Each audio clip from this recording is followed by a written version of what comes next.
The sky burned orange when Jack stepped out, coffee steaming in one hand, boots crunching over gravel. His ranch was still, too still. The gate to Blue's pen swung open, chain cut clean.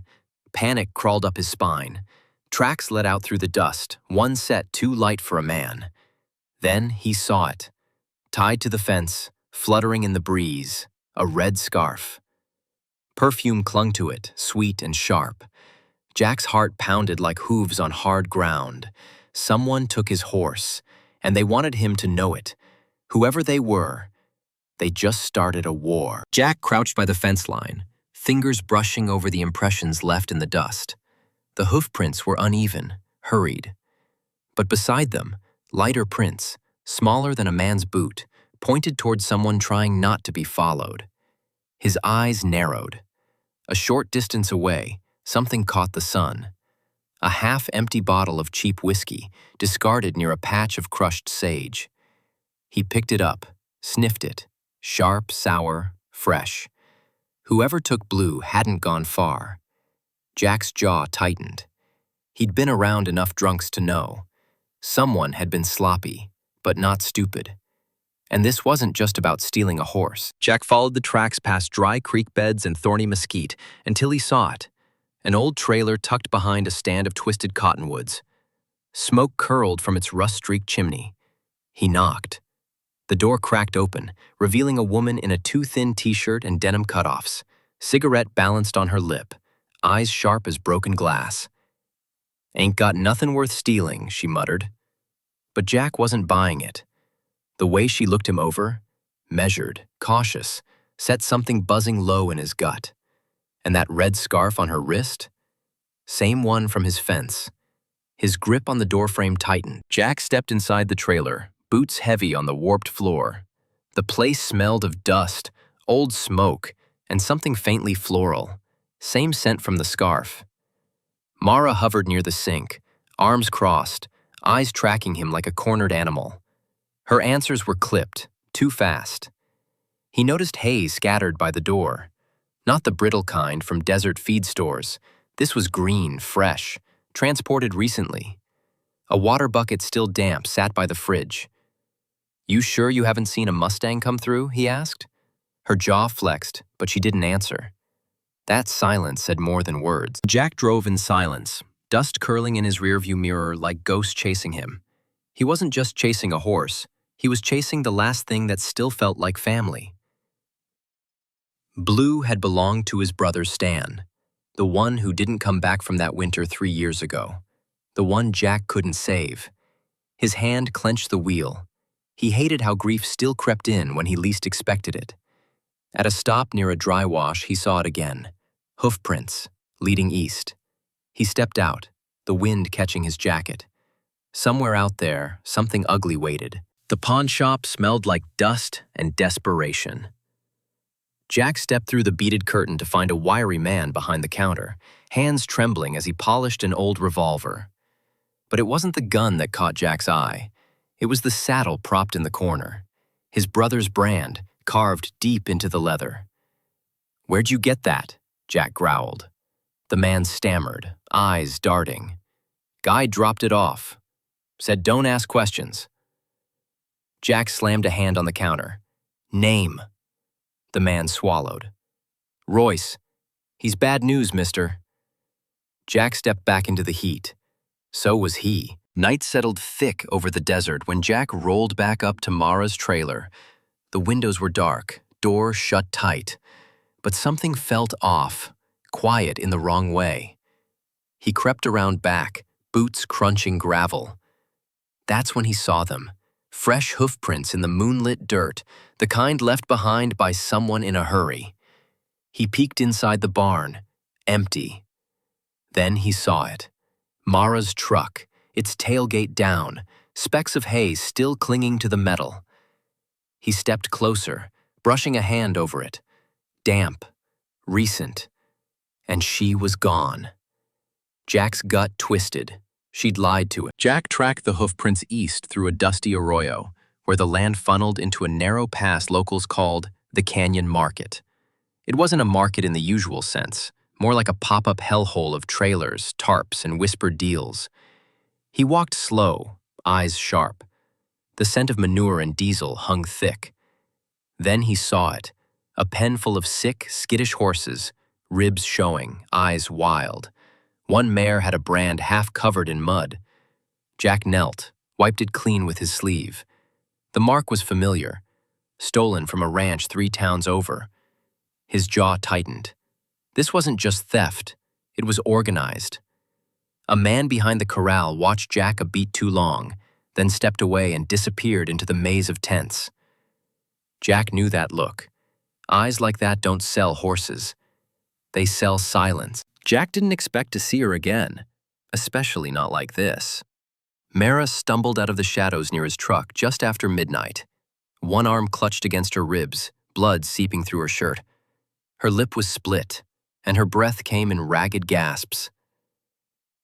"I told you to let it go," she whispered, collapsing to her knees. Jack caught her before she hit the ground, heart pounding. "Who did this?" he asked, but she shook her head, too scared to speak. He laid her gently on the truck seat, grabbing a rag for the blood. She wouldn't meet his eyes. That hurt more than the bruises. Jack watched Mara sleep in the passenger seat, blood crusted at her temple, her breath uneven. He should have left her.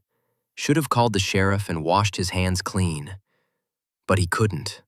Not after the way she clung to his arm in the dark, whispering, "I didn't know they'd go that far." When she stirred, he didn't ask what happened. He just said, "You're in it now. Either help me find who took Blue, or I walk away and let this whole damn mess swallow you." Her eyes welled, but she nodded.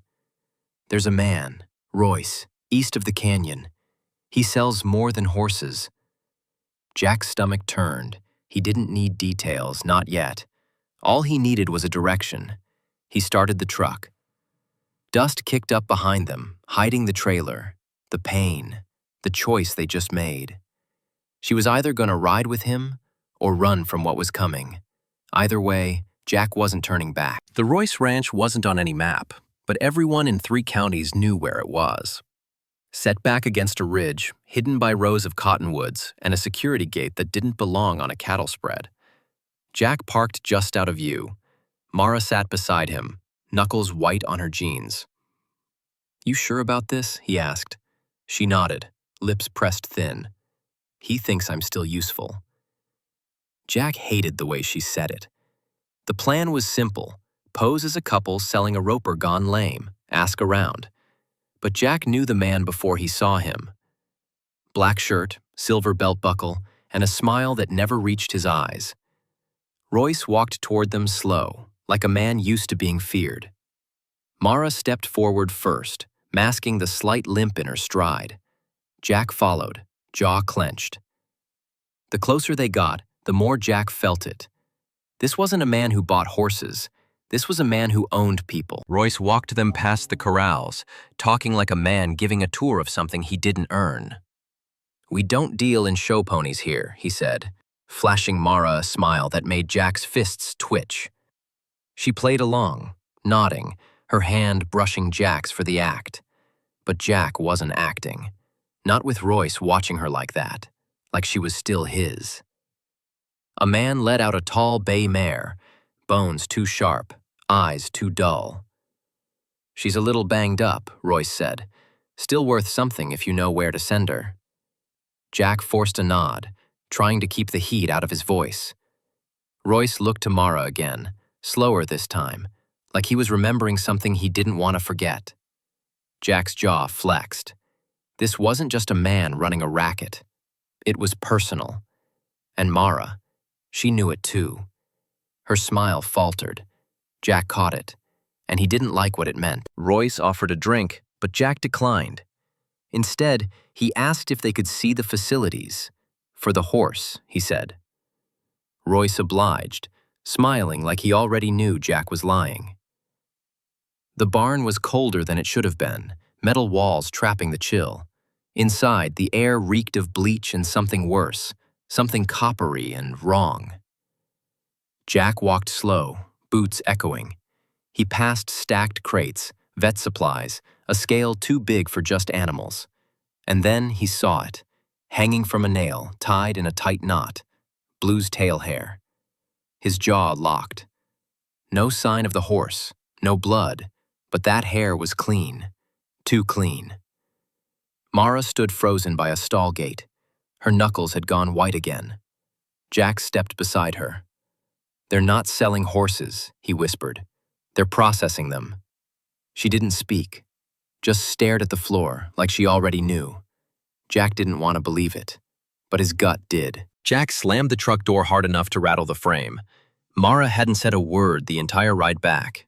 She just stared out the window like if she blinked the truth would vanish. "You knew," he said, voice low but sharp. "You knew what they were doing in that barn." She flinched, but didn't deny it. "I didn't know it was your horse," she whispered. "That's not the damn point," he snapped. Her eyes welled, but she blinked the tears away. "I saved what I could. Some of them, I got them out, but it was never enough." Jack stepped back, shaking his head. "You fed them animals like it was scraps to dogs." "I fed them lies," she bit back. "Same as they fed me." They stood in silence, the desert wind whipping around them. Jack looked at her, really looked, and for the first time, he couldn't tell whose side she was on. They didn't make it far before the headlights appeared in the rear view. 2 trucks, moving fast, dust flying behind them. "They followed us," Mara whispered, fear sharp in her voice. Jack didn't wait. He jerked the wheel, veering off-road into the brush. Bullets cracked behind them. The old truck groaned over rocks and sage. They reached an abandoned mineshaft tucked in a ravine. Jack killed the engine and dragged Mara inside. Darkness swallowed them. Dust hung heavy. Mara leaned against the wall, bleeding again. Jack tore a strip from his shirt and pressed it to her side. "I should have run when I had the chance," she said. "You still can," Jack muttered. She looked at him then, close, too close. "Maybe I don't want to anymore." Outside, boots crunched gravel. The hunt wasn't over. The mine was cold, the air damp and still. Jack lit a match, its flicker dancing across rusted rails and broken beams. Mara sat with her back to the wall, shivering despite the heat still clinging to the desert night. Jack dropped beside her, wrapping his jacket around her shoulders. She didn't thank him, just whispered, "You ever lose someone and feel like it broke you in places no one can see?" Jack didn't answer right away. "Yeah," he said finally. "Every damn day." Their eyes met in the low light, raw, unguarded. She leaned in just a little, breath warming his cheek. Jack didn't move. The storm outside couldn't touch what was happening between them in that quiet dark. By morning, Mara was quieter. Something in her had shifted overnight. Less guarded, but more burdened. As they walked back to the truck, she pulled a crumpled paper from her boot. "This is what I was hiding," she said, handing it to Jack. He unfolded it slowly. Names, brands, horse breeds, weights, prices scrawled beside each line. At the bottom, one word circled in red ink. Sheriff. Jack's stomach turned. "You telling me the law's in on it?" Mara nodded. "He makes the shipments disappear. No reports, no paper trail. Just money." Jack stared at the list, fingers twitching. "This ain't just about Blue anymore." Mara met his eyes.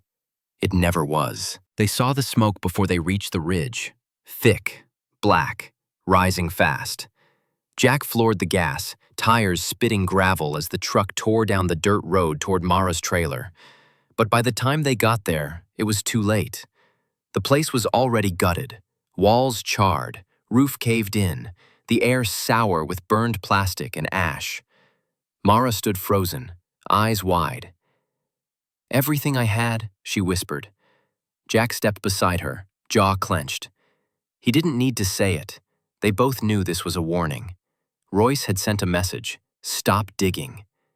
A gust of wind swept through the ruins, scattering papers and ash like ghosts.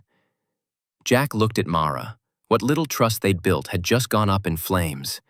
But her expression wasn't just fear anymore. It was fury. Jack parked a block away from the sheriff's office, engine idling low. "You trust him?" Mara asked, still staring out the windshield. "I used to," Jack muttered, back before his pockets got heavy. They stepped inside the small-town office, too clean, too quiet. The sheriff, a heavy-set man with a thick gray mustache, smiled when he saw them. "Well, I'll be damned. Jack Danner." Jack didn't return the smile. "Need to talk about Royce." The sheriff's eyes flicked to Mara, then back. "Let's step in back."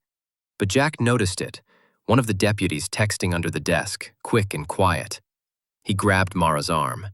"We're leaving." "You just got here," the sheriff said, tone darkening. "Yeah," Jack said, "and now I know who you're protecting." He backed out the door, hand near his belt. This town wasn't going to save them. It was going to bury them. Back at an old cattle shed on the edge of Jack's land, they laid it all out. Names, brands, prices, the sheriff's signature in the margins of a fake report Mara had stolen. The list was longer than either of them expected. Jack knelt in the dirt, drawing lines in the dust with a stick. "We hit the holding pen first. That's where they're keeping the new ones before transport." Mara paced. "They move them every 3 days. If we miss it, they're gone." "We won't." She stopped. "You sure about this?" "Nope," Jack said, standing.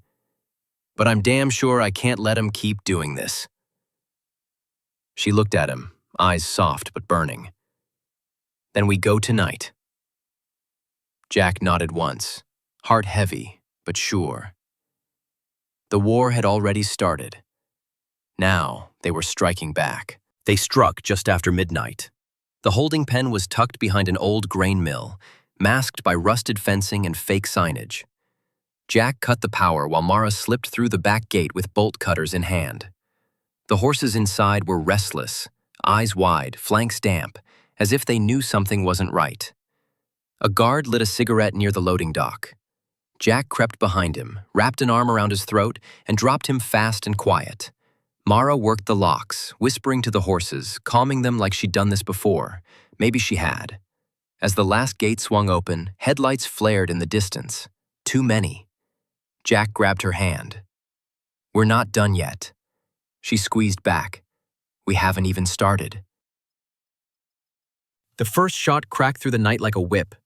Jack yanked Mara down behind a stack of feed bags as bullets tore through the wooden rails. Horses screamed, hooves pounding in panic. "Go!" he shouted, tossing her the truck keys. She hesitated, eyes locking with his. "What about you?" "I'll draw him off. Meet at the ridge." Before she could argue, he sprinted through the chaos, firing back once, twice, enough to scatter Royce's men. Mara climbed into the truck, gunned it, and slammed through the gates, kicking up gravel and dust. Jack ducked into the shadows as more trucks rolled in. He was outnumbered, but he knew the land better than any of them. As the truck disappeared over the hill, Mara looked back once. She didn't know if he'd make it, but she knew one thing. She wasn't running anymore. Jack sprinted through the scrub, lungs burning, boots pounding out a rhythm of survival. Behind him, flames licked the sky. Royce's men had torched the holding pen to cover their tracks. Smoke chased him, thick and choking, mixing with the shouts of men hunting in the dark. He slid down a dry ravine and lay flat, listening. A truck rumbled past above him, too fast to see him tucked in the sage. When it was clear, he pulled himself up, scraped and bleeding, and kept moving, toward the ridge, toward Mara. In the distance, coyotes howled like ghosts. This wasn't just a rescue anymore. It was a reckoning. They burned the wrong man's past. Now Jack was ready to return the favor. Mara waited at the ridge, heart thudding with every tick of the clock. Her hands trembled on the steering wheel. The desert stretched out quiet. Too quiet. Then, movement. A figure in the dust, limping, covered in soot and blood. Jack. She jumped out, ran to him, wrapped her arms around his neck before she even thought. He didn't hug her back at first, just leaned into her like a man who'd held the world on his back too long. They lit it up. he muttered. Everything. She pulled back, looked in his eyes. Then we light them back. Jack stared at her, surprised by the fire in her voice. The lines between them were gone now. They weren't just trying to survive. They were ready to fight. Together. The note Mara left with a ranch hand years ago finally paid off. He called, whispering about a delivery scheduled for dawn. A small truck. No trailer. No plates. Same kind Royce used for quiet runs.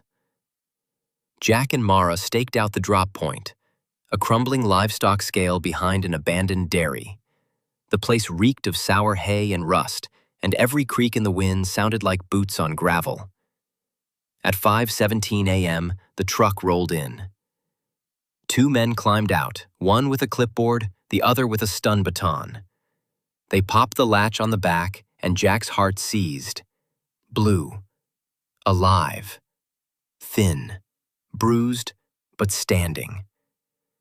Jack gripped the stock of his rifle. "We end this now," he said.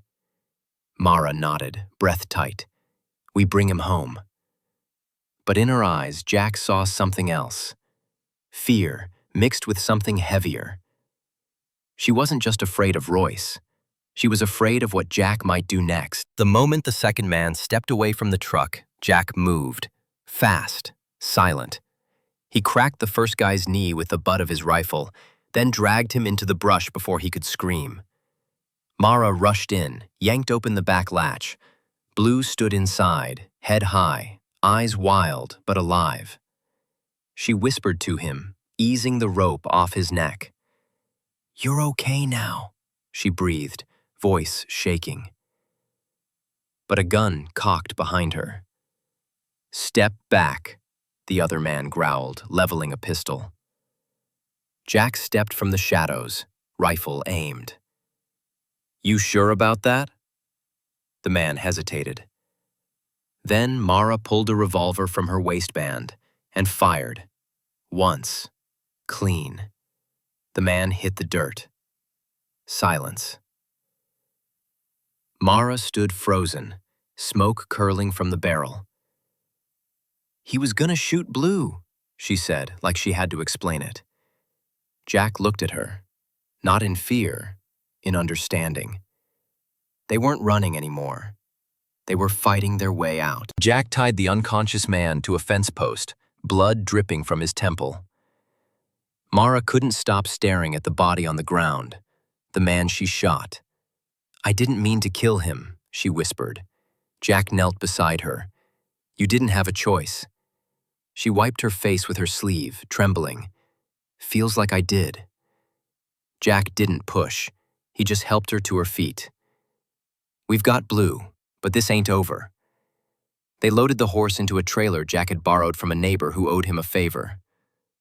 Before driving off, Jack looked back at the man tied up. "I should finish it," he muttered. Mara stepped in front of him. "That's what Royce would do." Jack stared at her for a long second, then holstered his gun. Mercy wasn't weakness. It was the weight you chose to carry. They didn't make it far before Royce called. Jack's burner phone buzzed once, then again. He finally picked up. "You got balls, I'll give you that," Royce said, his voice smooth like oil over broken glass. "But now you've made this personal." Jack kept driving. "You made it personal when you laid hands on my horse, when you hurt her." A pause. "She came to me, Jack. Don't forget that. She wanted out, and I gave her away." Mara's jaw clenched, but she said nothing. Royce's voice dropped. "Turn around. Bring the horse and maybe I let you both live. Otherwise..." He hung up. Jack tossed the phone out the window and hit the gas. "He's bluffing," Mara muttered. "No," Jack said, eyes locked on the road. "He's daring us to finish what we started." And for the first time, they would. They didn't go straight home. They circled wide, parking near an old cattle chute Jack hadn't used in years. He knew Royce would come looking, and Jack wanted to choose the ground where it would end. They set traps, Tripwire, spike strips, scattered nails. Mara knew her way around sabotage better than he expected. Old habits, she said, not looking him in the eye. Night fell. Coyotes howled somewhere in the hills. Then, engines. 2 trucks. No headlights. Jack raised the rifle. Mara crouched behind the trailer, revolver steady. The first man stepped into the clearing, too confident. Jack waited. Closer. Closer. Then, snap. The trap triggered. A scream. Chaos. Jack fired once. Mara dropped another. They moved like one body, no hesitation. Smoke and shouting filled the night, but when it cleared, the only ones standing were them. Royce hadn't come, but he sent a message loud and clear. Next time, it'll be him. They sat in silence, the glow of the dying fire casting shadows on Mara's face. Jack tended to his shoulder, grazed by a bullet, while Mara paced, her nerves sharp and raw. "This won't end until one of us is dead," she finally said. Jack looked up. "Then we end it on our terms." Mara stopped pacing. "You don't get it. Royce doesn't care about the horses. This is about me. He's not coming for Blue. He's coming for me." Jack stood, blood drying on his sleeve. "Then we use that." Her eyes met his, fire, fear, fury, all tangled together. "I've spent too long running from that bastard," she said. "If I go back in, it's not as bait. It's to burn it all down." Jack nodded slowly. "Then let's make sure it burns hot."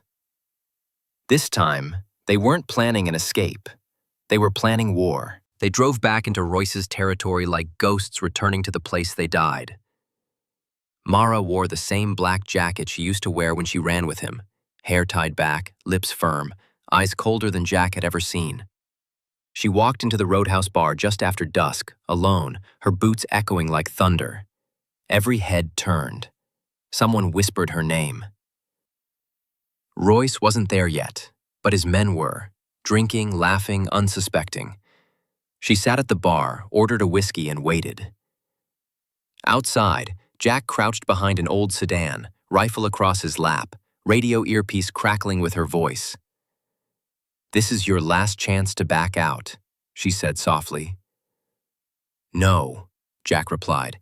"This is the part where we take everything back." She didn't answer, just exhaled slow, and turned as Royce stepped through the door.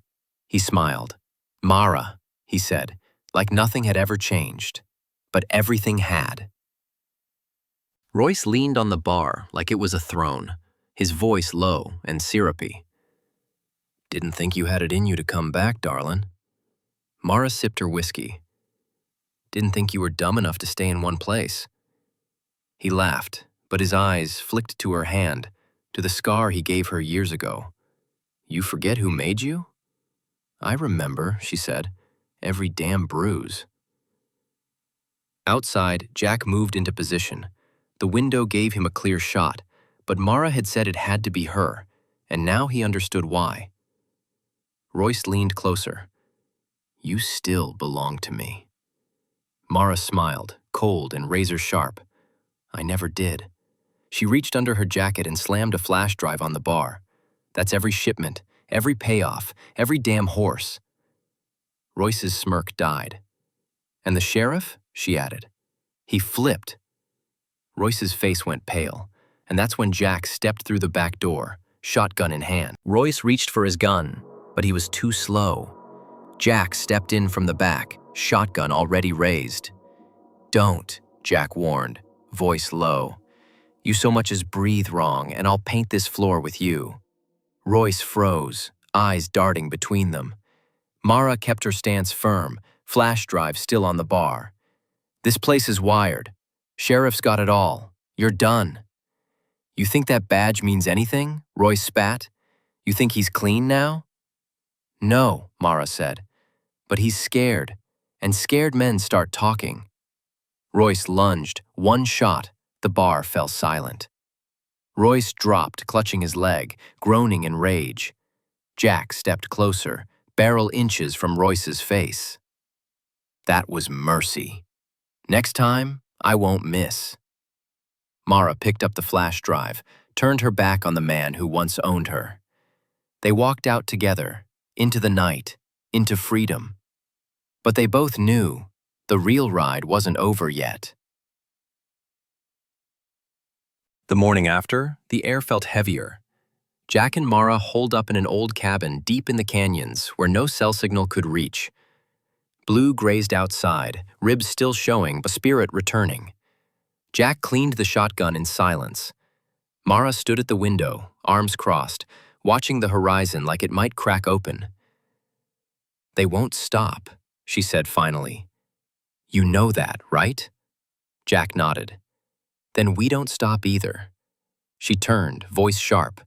"I'm not running forever." He set the shotgun down and met her eyes. "Neither am I. That's why we go back. Burn it clean." She hesitated, then handed him a folder. Photos, receipts, maps. Everything I kept.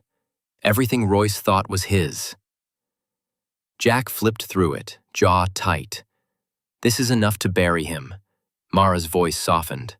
"No, it's enough to bury them all." And that's when Jack knew. She'd never been just a witness. She'd been a weapon waiting to be lit. The courthouse in Carson Ridge was quiet that morning. Too quiet.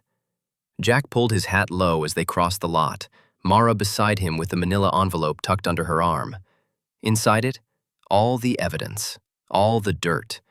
Years of secrets wrapped in paper. They walked straight to the district attorney's office. Jack knocked once, hard. A young assistant opened the door, wide-eyed. "Can I help?" Mara shoved the envelope into his hands. "Give this to your boss. Tell him the Royce case just got legs." He stammered. "Wait, who?" Jack cut in, cold as iron. "Tell him the girl Royce lost just came home." They didn't wait for questions. They turned and walked out, boots echoing on marble floors. Outside, Jack exhaled like he'd been holding his breath for years. "You sure this is the way?" he asked. Mara stared ahead. "Nope, but I'm done carrying it." Jack nodded. "Then let's finish what we started." The sheriff found them before sunset, right where Jack figured he would. On the back porch of the ranch house Jack hadn't touched in years. He pulled up in an unmarked cruiser, left the engine running. Mara stood. Jack stayed seated. The sheriff stepped out, his badge dull, eyes tired. "You think dropping that file ends this?" "No," Jack said. "We think it begins it." The sheriff looked at Mara. "You always were a storm waiting to hit." She didn't flinch.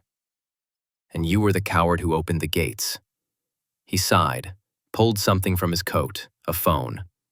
"DA's already called. Royce is missing, his men too." "Then I'd say justice is catching up," Jack muttered. The sheriff hesitated. "You should disappear. This isn't gonna stop clean." Jack stood slowly. "We'll disappear when it's done." Mara stepped beside him. "Tell your boss.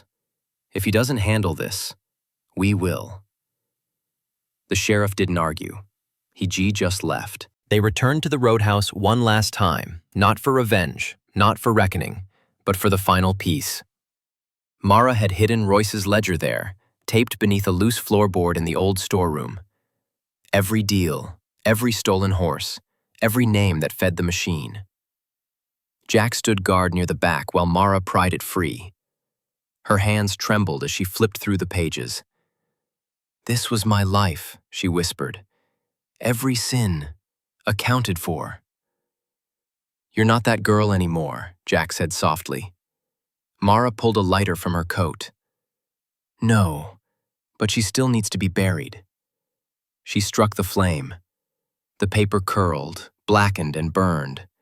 Smoke twisted toward the ceiling like a spirit set loose. They watched in silence, not just to destroy the proof, but to make peace with it. Outside, the wind kicked up dust and ash. Tomorrow, they go after the men still walking free. But tonight, they let the past die. The next lead took them to an old rodeo arena outside Red Bluff. One of Royce's silent partners ran a front there, moving horses under fake vet slips. Jack knew the man, Wade Carlisle, a former rider, now dressed in dirty money and false pride. They found him in the announcer's booth, counting cash and drinking cheap bourbon. Wade looked up, startled. Well, I'll be damned. Jack Kessler and the Queen of Ashes herself. Mara stepped forward.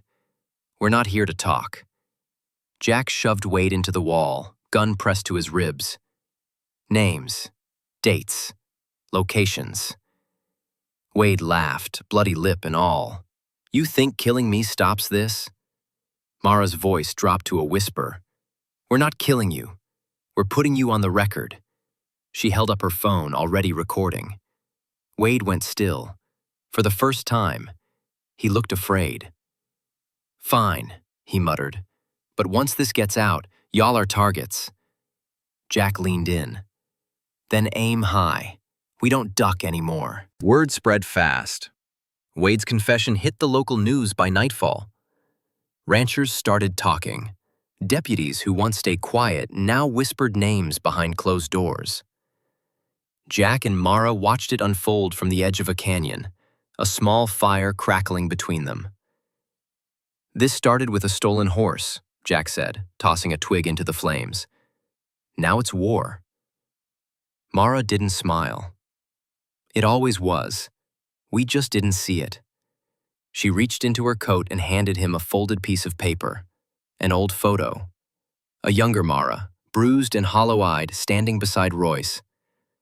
I kept this, to remind myself who I used to be, she said. Now I don't need it. She dropped it in the fire. They sat in silence, heat dancing off their faces. There's no way back after this, Jack said. Mara met his gaze, eyes steady. Good. I'm not going back. Only forward, straight into the storm. The final name on the list wasn't a hired gun or a backdoor dealer. It was a judge, Harlan Reese. The man who buried every report, dismissed every case, and signed every fake warrant Royce ever waved around. They didn't go through the courts this time. They went straight to the courthouse steps, flash drives in hand, and handed everything to the press. Mara stood before the cameras, chin high. For every stolen horse, for every girl silenced, this ends today. Jack stood behind her, not in front. She didn't need protection. She needed a witness.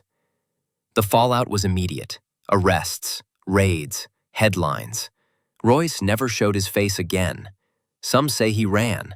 Others say he died in the desert. But Jack and Mara? They stayed. Blue grazed in the front pasture of a quiet ranch under open sky. Some nights they'd sit on the porch, not speaking, just breathing. No more running, no more hiding.